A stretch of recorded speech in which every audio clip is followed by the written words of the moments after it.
Force, work, and energy review 10. For the Atwoods machine, determine the speed with which the 3 kilogram mass hits the floor.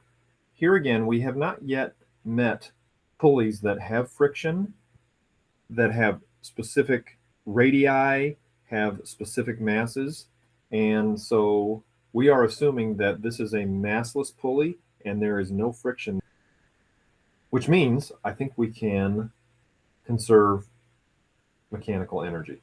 So let's try that. Initial mechanical energy is going to equal final mechanical energy. Look what happens here. This 3 kilogram mass is going to drop. This 1 kilogram mass is going to go up an equal height. In terms of the change in potential energy, in essence, what happens is 2 kilograms falls down.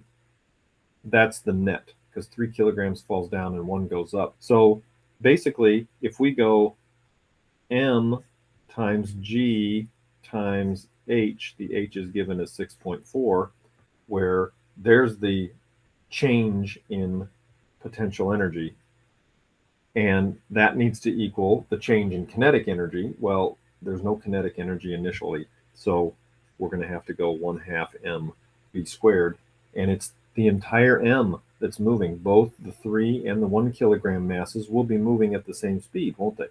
So that moving mass is actually 4, and then there's our v final right there. What does this come out to? This comes out to be 64 times 2, which is 128, and this right side here comes out to be 2v squared. 128 divided by 2 is 64.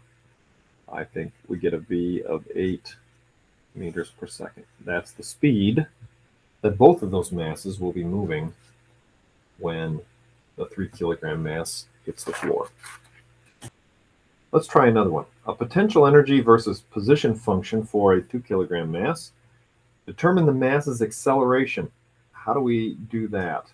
Well, let's see. Mass and acceleration. Acceleration is related to net force. And didn't we decide that the net force is equal to the opposite derivative with respect to position of potential energy?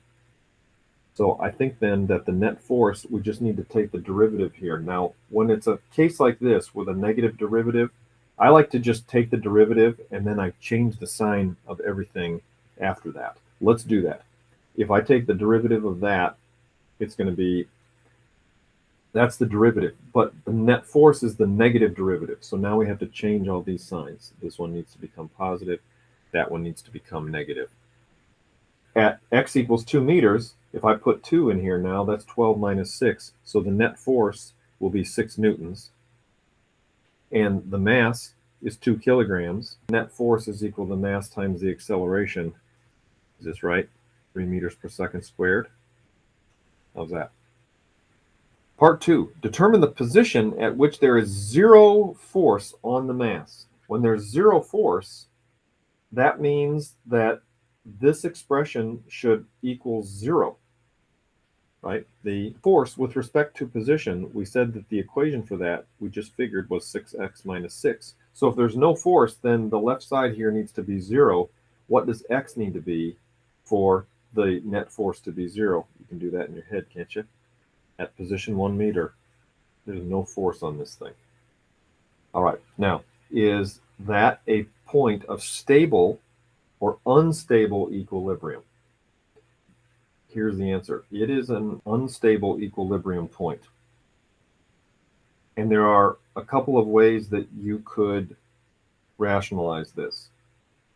U of 1 equals 1. If we put x equals 1 into our original equation for potential energy, you get 1 joule. A little bit to the left of that, you get a potential energy of -2.